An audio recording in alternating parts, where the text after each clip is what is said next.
درود به همگی، امیدوارم که حالتون خوب باشه.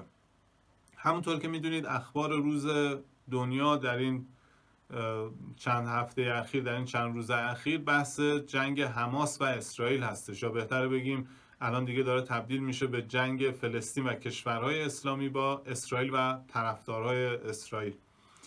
و دیدم که خیلی اخبار روز جهان رو تحت تاثیر قرار داده، از طرف یک سری نتیجه‌ای با خودش به همراه آورده و اگر همینجوری پیش بره یک سری نتایج دیگه رو هم به همراه خواهد داشت.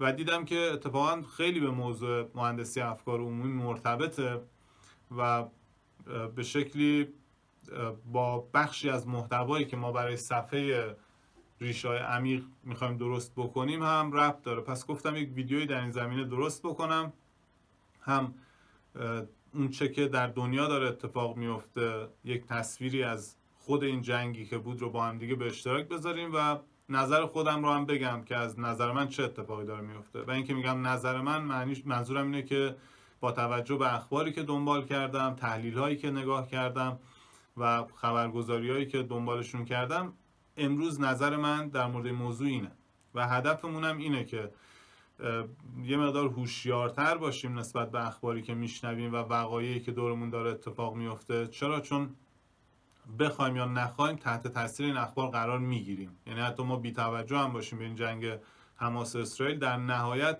تحت تاثیرش خواهیم بود، مخصوصا اگر در خاورمیانه باشیم. حالا کشورهای دیگه هم تحت تاثیر قرار گرفتن. این تظاهراتی که داریم میبینیم توشون اتفاق میفته، به شکلی درگیری‌های فیزیکی که داره اتفاق میفته، حتی شنیدم بچه 9 ساله رو کشتن. پس در نهایت باید هوشیار باشیم که بفهمیم کدوم طرف داستان وای میستیم یا عکس العملمون نسبت به این اخبار چیه. خب فکر میکنم قبل از اینکه بریم به خود محتوا بپردازیم، 2 تا نکته رو هم بهش اشاره بکنم. اول از همه این که کشتار از هر جهت تلخ و ناراحت کننده است. فرقی نداره که این مردم کجا باشن، چه دینی داشته باشن، چه رنگ پوستی داشته باشن، در نهایت کشتار ناراحت کننده است، جنگ ویران کننده است. ما آثار جنگ تحمیلی حالا میگفتن در ایران هنوزم که هنوز هست، هنوزم خیلی از مناطق آباد نشده، خیلی از مردم همچنان تحت تاثیر اون اتفاقات دچار تروماهای مختلف هستن. پس نه جنگ خوبه نه کشتار خوبه. من خودم شخصا از کشته شدن مردم اسرائیل و از کشته شدن مردم فلسطین ناراحتم، مخصوصا زنها و بچه، حالا اونایی که نظامیان دیگه درگیر جنگن. پس این یه طرف قضیه. طرف دیگه قضیه هم این که من به عنوان یک مسیحی دارم اینجا صحبت میکنم، نه مسلمونم و از طرف دیگه نه یهودی ستیزم. اتفاقا خیلی قوم اسرائیل رو هم دوست دارم، تاریخشون رو، زبانشون رو انقدر دوست دارم که خودم سعی کردم زبانشون رو یاد بگیرم تا بیشتر بتونم با اون فرهنگ، با اون مردمان احساس نزدیکی بکنم. پس این صحبت هایی که دارم اینجا انجام میدم اصلا جانبدارانه یا به نفع کسی نیستش. هرچند که بخوام زاویه دید خودم بگم، من در اصل نقطه مقابل فلسطین هستم، به خاطر اینکه دهه ها هستش که حق مردم ما رو، نون سفره ما رو جمهوری اسلامی برداشته کرده تو حلقوم اینا. نه فقط فلسطین، سوریه، یمن، عراق. یعنی اونا تو کشور ما از امکاناتی بهره مند هستن که ما به عنوان ایرانی بهره مند نیستیم. پس زاویه من نسبت به طرفداری اگر بخوام صحبت بکنم، طرفدار اسرائیل نیستم، ولی ضد حمایت از فلسطین هم هستم، چون اینا به اندازه کافی نون ما رو خوردن و بردن، به ریشمون هم خندیدن. تو همون 8 سال جنگی که ایران با عراق داشت پشت عراق بودن و خوشحال بودن از اینکه ایرانی‌ها رو دارن میکشن. پس میخوام بگم که صحبت‌های من جانبدارانه نیستش. میخوام به عنوان یک شخصی که از بیرون این اخبار رو میبینه با شما یک سری موضوعات رو به اشتراک بذارم. هرچند که ممکنه چه طرفدار این ور باشید چه اون ور با بخشی از صحبت‌های من موافق نباشید، که اشکالم نداره. بگذاریم. جریان چی بود؟ جریان این بود که چند روز قبل حماس حمله میکنه به خاک اسرائیل، خیلی از آدم‌ها رو میکشه به شکل وحشیانه، با بدترین شکل، و یه جوری دندون نشون میده نه تنها به اسرائیل بلکه به جامعه جهانی. و بعد از اون اسرائیل حمله میکنه به فلسطین، به اون نوار غزه در واقع، به قصد حمله به حماس، و خیلی ها رو اسرائیلی ها اونجا میکشن. و در کنارش فلسطینیا و طرفداران حماس که ضد اسرائیل بودن خوشحالی میکنن، شادی میکنن تو خیلی از کشورها.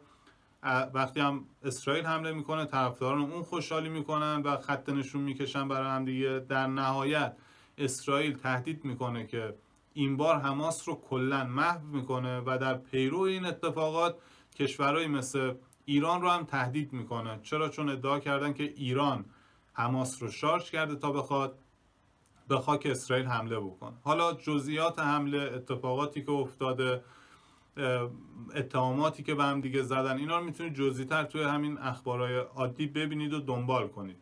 من خیلی به این موضوع نمیخوام اشاره کنم، من میخوام اون سناریو رو یکم در موردش صحبت بکنم. خب چند تا چیز توی این حمله‌ای که اتفاق افتاده برای جامعه جهانی یا حداقل کسایی که یکم اخبار رو بهتر دنبال میکنن سوال ایجاد کرده. نه صرفا برای من، برای نیویورک تایمز، برای بیزنس اینسایدر، برای بعضی از خبرگزاری‌های بزرگ دنیا. اولین سوال اینه که آقا چطور کشوری مثل اسرائیل با این همه امکاناتی که داره، مخصوصا در زمینه جاسوسی، موساد جزو قوی ترین سیستم‌های جاسوسی دنیا است، متوجه حمله حماس به خاک خودش نشده؟ خیلی عجیبه. و عجیبتر اینه که بیزنس اینسایدر یک خبری رو منتشر کرده که قبلتر از این اتفاق مصر که همسایه و برادر اسرائیل خودش رو میدونه به اسرائیل التیماتوم داده، گفته آقا من یک سری حرکتایی رو دارم میبینم که انگار حماس میخواد یک کار بزرگی انجام بده، مراقب خودتون باشید. و در جواب آقای نتانیاهو گفته که نه، این فالس آلارم بوده، خیلی خبر جدی نبوده، ردش کرده. سوال دوم اینه که چطور یک گروه میتونم بگم واقعا پابرهنه که از خودشون مقری ندارن، امکاناتی ندارن، مثل بربرها حمله کردن به اسرائیل و اعمالی که انجام دادن واقعا میتونیم بگیم که وحشیانه بوده. من خود کشتار رو عرض کردم، این ور اون ور نداره، ولی عملی که اینا انجام دادن واقعا وحشیانه بوده. چطور اینا تونستن از سدهای دفاعی اسرائیل عبور بکنن و چندین ساعت تو خاک اسرائیل جولان بدن، مردم رو بکشن، بزنن، بگیرن و ببرن با خودشون و ارتش اسرائیل نرسه اونجا؟ توی یک مصاحبه میدیدم میگفتش از مقر در واقع نظامی یا حالا از پایتخت اسرائیل تا اونجا با هلیکوپتر 45 دقیقه فاصله است یا همچین چیزی، یا حداقل از مرکز عملیاتیشون تا اونجا 45 دقیقه فاصله است با هلیکوپتر. چطور میشه که اینا چندین ساعت لایو میذارن و مردم رو میزنن و میکشن؟ یعنی فیلمایی که اون لحظه داشت پخش میشد اکثر ما با فاصله 1 ساعت 2 ساعت دیدیم، ولی اسرائیل نمیرسه اونجا. اسرائیلی که 4 لایه حفاظتی داره، فنس داره، تک تیرانداز هست، برجک‌های مراقبت داره، بعد آیرون دام داره، اون به اصطلاح گنبد آهنین رو داره که موشک نمیتونه واردش بشه، یعنی موشک‌ها رو هدایت میکنه به جای خالی که به خود مناطق حساس نخورن. چی میشه که اینجوری دچار این حمله قرار میگیره؟ حمله‌ای که خبرگزاری‌ها میگن بعد از هولوکاست بزرگترین کشتار یهودیان توش اتفاق افتاده. یعنی تو این چند دهه اخیر که اسرائیل و فلسطین با گروهک‌های مختلف در جنگ بودن انقدر کشته نداده بود اسرائیل، همیشه اسرائیل چند ده برابر کشته بود. چی میشه که همچین اتفاقی میفته؟ و سوال بعدی اینه که مگه اونجا مرز نوار غزه نیست؟ نوار غزه تنها قسمتی از خاک فلسطین در اون منطقه هستش که اسرائیلی اصلا توش زندگی نمیکنه. تو خود قسمتی که مرتبط به اسرائیل هست فلسطینیا و یهودیا با هم دیگه هستن. تو چند تا قسمت دیگه مثل وست بانک یا قسمت‌های دیگه باز یهودیا و اسرائیلیا با هم دیگه دارن زندگی میکنن که خاک فلسطینه. تو قسمت نوار غزه صرفا فقط و فقط فلسطینیا هستن، یعنی طبق آمار یه دونه یهودی هم اونجا نیست. و چطور میشه این مرز انقدر راحت شکسته میشه میاد داخل؟ همه ما مناطق مرزی رو میدونیم که دفاع بیشتری توش هستش، یعنی حداقل ارتش توش اونجا بیشتر داره عمل میکنه. من خودم منطقه مرزی خدمت کردم، یا آدمایی که اونجا هستن مامورای خود دولتن، ارتشی و نمیدونم مامورای نیرو انتظامی و اینا هستن، یا منطقه‌های مرزی منطقه‌ای هستن که خودمختار مسلحن، چون نزدیک به مرزن. تو ایران مثل کردستان، درسته که دولت اونجا خیلی کنترل نداره، ولی خود اون مردمی که اونجا هستن اجازه نمیدن کسی بخواد وارد خاکشون بشه، مسلحن. حالا چطور میشه که تو اون نقطه مرزی ما حتی یه فیلم هم ندیدیم که اسرائیلیا بخوان جلوی این مردمی که مثل بربرها ریختن، مثل وحشی‌ها ریختن توی خاک اسرائیل، تیراندازی بکنن، درگیری بشه؟ فقط زدن و کشتن و بردن. 200 تا هایلوکس میگن ریخته توی خاک اسرائیل، با بولدوزر اون حصارها رو کنار زدن. و اینا همش سوالاییه که خبرگزاری‌های بزرگ دنیا دارن مطرح میکنن و دارن در موردش صحبت میکنن. بعضیا میگن که ممکنه یکی از داخل این خبر رو لغو کرده باشه، یعنی به ارتش اعلام کرده باشه که حمله نکنن یا هر چیز دیگه، ولی در نهایت خیلی مشکوکه این مسئله. پس این موضوعیه که آدم باید نسبت بهش فکر بکنه، ببینه چرا این اتفاق افتاده. حالا چیزی که نتیجه‌ای که در واقع این حمله و این جنگ داشته، نتیجهش این شده که خیلی از اخبار مهم دنیا یه دفعه محو شدن و همه تمرکزها رفته روی این جنگه. اخبارهایی مثل جنگی که توی ایران در واقع میتونیم بگیم اتفاق افتاده بود، یا مردمی که در اعتراضات شرکت میکردن، بر ضد نظام جمهوری اسلامی بودن و به شکلی میخواستن صدای خودشون رو به دنیا برسونن، یه دفعه این اخبار محو شد. در همین هفته گذشته تو سیستان بلوچستان خیلی ها رو کشتن،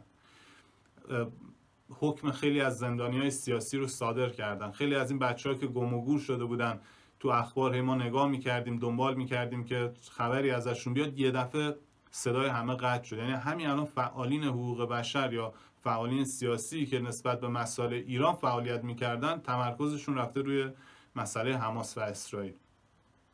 اخبار دیگه‌ای مثل رکود اقتصادی آمریکا یه دفعه ساکت شد. اعتراضات مردم در آمریکا نسبت به حمایت بیش از حد آمریکا از اوکراین، که دیگه خودشون میگن آمریکا شده شوگرددی اوکراین، انقدر که داره بهشون پول میده. اعتراضاتی که نسبت به مسائلی که برای پسر آقای بایدن در دولت آقای بایدن و اون فسادهایی که اتفاق افتاده بود، اینا همه یه دفعه ساکت شد. داستانی که نسبت به حالا اتفاقات جزیره اگر خونده باشید، دنبال کرده باشید، به وجود اومده که حالا نمیشه واضح مطرحش کرد. ورود خیلی از مهاجرین غیرقانونی به خاک آمریکا که در همین سال گذشته میگن نزدیک به 8 میلیون نفر وارد خاک آمریکا شدن، اگر اشتباه نگفته باشم. صحبت‌های سناتور آمریکایی رو گوش میدادم، ظاهرا تو این سال گذشته یا در دوران ریاست جمهوری آقای بایدن نزدیک به 8 میلیون خارجی وارد خاک آمریکا شدن به صورت غیرقانونی. 30% مردم مکزیک و منطقه بودن، بقیه‌شون مال کشورهای دیگه بودن و هیچ کنترلی روشون نبوده. اینا همه اخباری بوده که بولد شده بوده و یه دفعه ساکت شد، یه دفعه روش خاک ریخت. در کنار همه اینا، در همون هفته‌ای که حمله حماس به اسرائیل شکل میگیره، به خاطر یکی از قوانینی که آقای نتانیاهو تصویب کرده بود، قرار بود خود مردم اسرائیل بریزن تو خیابون و نسبت به این دولت وقت اعتراضات داشته باشن. اونم که کنسل شد.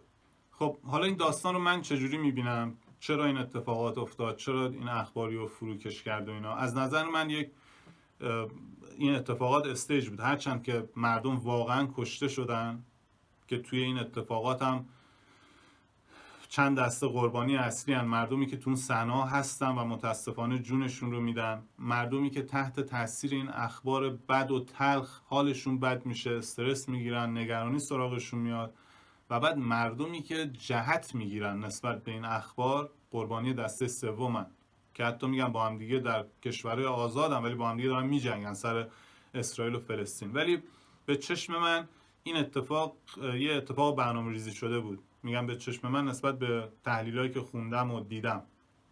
به چه شکلی؟ به این شکل که دولت آقای بایدن تاریخ 11 سپتامبر اگر اشتباه نگم مبلغ 6 میلیارد دلار پول بلوکه شده مردم ایران رو آزاد میکنه و دو دستی تقدیم حکومت جمهوری اسلامی میکنه که 40 سال مردم ایران رو زندانی کردن و اسیر کردن و همچنان دارن منابع ملی و نون سفره مردم رو میگیرن تو منطقه پخش میکنن تا 4 تا گروهک امثال حماس و کشوری مثل فلسطین و عراق و اینا که هیچی نداشتن با پول من و شما بخوان بهترین زندگی رو داشته باشن. یعنی اونا تو کشور ما یک سری امکاناتی دارن که ما خودمون اون امکانات رو نداریم. پس اول از همه که شما به چرقی پول مردم ایران رو تحویل حکومتی دادی که خودت چندین جایزه به زندانیان سیاسی اعطا کردی. شما که میدونی این دولت این پول رو برای مردم خرج نمیکنه. پس دولت آقای بایدن 6 میلیارد دلار پول مردم ایران رو تحویل جمهوری اسلامی میده به خاطر 5 تا زندانی سیاسی که شهروند آمریکایی بودن تا تا جمهوری اسلامی پول رو بده به حماس، شارژ بکنه حماس رو. خلاصه این اسلحه و این همه چیزایی که اونجا رفته که از هوا نرفته، از یه جایی رسیده. شارژ میکنه حماس رو برای حمله به اسرائیل اون سیستم دفاعیش و اینا رو شل میکنه که حماس بتونه حمله بکنه، مردم نوار مرزی رو قربانی خودش قرار میده تا در نتیجه چی بشه، چه نتایجی به همراه داره. نتیجه اول این که اسرائیل از اون اعتراضات خودش در میره، به خاک فلسطین که در اون عهدنامه‌ها داده بودن به فلسطین به اسم پیدا کردن حماس حمله میکنه، مردم رو از اونجا موو میکنه به جای دیگه، چون دیگه خرابی شده، کسی اونجا نمیتونه زندگی بکنه. نزدیک به 2 میلیون نفر اگر اشتباه نکنم دیسپلیس شدن، به جای دیگه منتقل شدن. پس اعتراضات کنسل میشه، به خودش اجازه میده اون منطقه نوار غزه رو از سکنه خالی بکنه، زورش رو به مردمی که در اون منطقه هستن بیشتر نشون بده. در کنارش چاه نفت ایران رو تهدید بکنه که بخوان چاه نفتی ایران رو بزنن، چون به حماس کمک کردن که به حماس حمله بشه. منفعتش برای ایران این وسط این میشه که در هر صورت اگر یک کشور خارجی بخواد به ایران حمله بکنه، اون قشر خاکستری که هنوز درگیر نشدن با نظام حاکم بر ایران و خیلی از کسایی که همین الان با این نظام مخالفن در کنار هم دیگه جمع میشن که از یک حمله خارجی جلوگیری بکنن. درسته؟ یعنی یک اتحادی اینجا به وجود میاد که درگیری‌های داخلی کمرنگ میشه. جمهوری اسلامی هم 10 سال 15 سال حداقل جاش رو اونجا تثبیت میکنه. از طرف دیگه آمریکا تهدید میکنه که بخواد به ایران حمله بکنه. بگو آخه شما اگه میخواید حمله بکنید چرا به چای نفت میخواید حمله بکنید؟ چای نفت که مال جمهوری اسلامی نیست، مال مردم ایرانه، پول مردم ایرانه، نفت مردم ایرانه. شما اگر واقعا میخواید جمهوری اسلامی رو کنار بزنید، این نظام تروریستی رو کنار بزنید، همه خدم و حشمی که از نظام جمهوری اسلامی تو مملکتتون هست رو دستگیر بکنید، از اونا به قول یارو گفتنی استفاده سیاسی بکنید، یا نه حداقل اونا از مملکتاتون بیرون بکنید. شما با جمهوری اسلامی مخالفید، بعد نه به نتیجه و همه کس و کار اینایی که این بالا نشستن تو کشورتون دارن با بهترین شرایط زندگی میکنن؟ مثلا معنی داره یه همچین صحبتی؟ شما منابع ملی کشور رو تهدید میکنید که بخواید نظامی که داره به غلط و به ناحق بر این مردم زور میاره، بر این مردم داره حکومت میکنه رو کنار بزنی. اگه راست میگی حمله کنید، برید بیت رهبری رو بگیرید. به چای نفت چه کار دارید؟ به معادن، به منابع ملی ایران چی کار دارید؟ میخواید مردم ایران بشه مثل افغانستان، بشه مثل عراق، بریزید 10 سال اونجا هر کاری که دلتون میخواد بکنید، بعد آخرم دوباره طالبان بشه اونجا، هر کی که دوست داره بیاد بالا؟ حالا منفعتش برای آمریکا چیه؟ کوچکترین منفعتش اینه که اگر چاه نفتی ایران مورد حمله قرار بگیره، یک کم توی مسئله رکود اقتصادی آمریکا تاثیرگذار خواهد بود. چرا؟ چون اونا فروشنده نفت و محصولات نفتی در دنیا هستن. ایران هم داره به شکلی مفت این منابع ملی رو میده به این کشورهای اطراف. اگر ایران نداشته باشه اینا رو، خود به خود در بازار جهانی اونا میتونن بهتر محصولاتشون رو بفروشن، پس یکم از رکود اقتصادیشون جلوگیری میکنه. ولی مهمترین موضوعی که هستش اینه که 2024 انتخابات آمریکاست و به خاطر این بیکفایتی‌ها و مشکلاتی که به وجود اومده، ظاهراً دموکرات‌ها دیگه نمیتونن تو نقطه قدرت باشن. حزب مخالف میاد سر کار، شاید آقای ترامپ بیاد سر کار، و اگر اونا بیان دیگه این تفکرات چپگرایانه یا این تفکرات نیو ورلد اوردری که یک حکومت جامعه جهانی به وجود بیارن، اینا دیگه میشکنه، از بین میره یا حداقل ضعیف میشه. و اگر این اتفاقات داره به وجود میاد، باعث میشه یک مقدار شرایطی به وجود بیاد که یا از تبصره ماده‌های قانونی استفاده بکنن، انتخابات رو جلو عقب بکنن، مثل همین موضوعی که الان توی ترکیه اتفاق افتاد. انتخابات اومد جلوتر، خود آقای اردوغان تونست دوباره در انتخابات شرکت بکنه و رأی بیاره. یعنی یا از چنین تبصره ماده‌هایی میخوان استفاده بکنن، یا بعضی از تحلیلگرا میگن که در همین مهاجرت غیرقانونی جنگ زده هایی که تو اون منطقه بودن، خیلی از افرادی وارد خاک آمریکا شدن که جز همین گروه حماس بودن و معتقدن که در چند ماه آتی ممکنه عملیات انتحاری تو آمریکا انجام بدن. و میدونید که این اسلامیستای به اصطلاح خیلی افراطی تو مناطق هم زیادن، حمایت میکنن برای باورهای خودشون، همینطور که الان دارن این کار میکنن. و بعد نتیجه این میشه که انتخابات رو تحت تاثیر قرار میدن. نتیجه این میشه که باعث میشن یک جبی به وجود بیاد تا راحت‌تر بشه تو انتخابات تقلب کرد. همینطوری که همین الان خیلی راحت دارن تو فضای مجازی میگن تو انتخابات قبلی تقلب شده. پس در ایران جمهوری اسلامی موندنش حداقل 10 تا 15 سال تثبیت میشه به خاطر این حرکتی که، به خاطر این همکاری که کرده. در اسرائیل این قدرت رو پیدا میکنه که منطقه رو یه پاکسازی بکنه و خاک بیشتری رو تصرف بکنه، در این حال در مملکتش یک انسجامی به وجود بیاره. آمریکا هم سعی میکنه که همچنان توی اون نقطه قدرت در دست دموکرات‌ها بمونه. ضرر رو کی میکنه؟ مردم بدبختی که این وسط قربانی شدن. حالا این چیزیه که من با توجه به تحلیل ها و مسائلی که دارم دنبال میکنم دیدم. یعنی نه دولت اسرائیل، نه گروه حماس و مردمی که این وسط دخیل هستن، نه جمهوری اسلامی اگر واقعا مداخله‌ای داشته تو این داستان، هیچ کدوم طرف چیزی نیستن. همشون دنبال منفعت خودشونن. یعنی نه اسرائیل الان به دنبال آزاد کردن و سراشه، به دنبال انتقام خون کسایی که ریخته هستش، نه حماس به خاطر اینکه بخواد فلسطین آزاد بکنه به اسرائیل حمله کرده، نه آمریکا عاشق چش و ابروی مردم ایران بوده 6 میلیارد دلار پول براشون آزاد کرده. همه به دنبال تثبیت کردن جایگاه خودشون در همین جایی که الان هستن بودن. پس خیلی مهمه که ما عکس العملمون نسبت به این اخبار چطور باشه. اوکی، ناراحت میشیم از این کشت و کشتار، بحثش جداست، ولی اینکه بخوایم زاویه بگیریم و یک کدوم از اینا رو برحق بدونیم، بازی سیاست داره به ما میگه که نه، هیچ کدومشون برحق که نیستن. هیچ برای ما یک صدم اندازه ارزن هم ارزش قائل نیست. اصلا براشون مهم نیست که چند نفر اسرائیلی بمیرن، چند نفر فلسطینی بمیرن، و خیلی راحت مردم رو دارن بازیچه کارهای خودشون میکنن.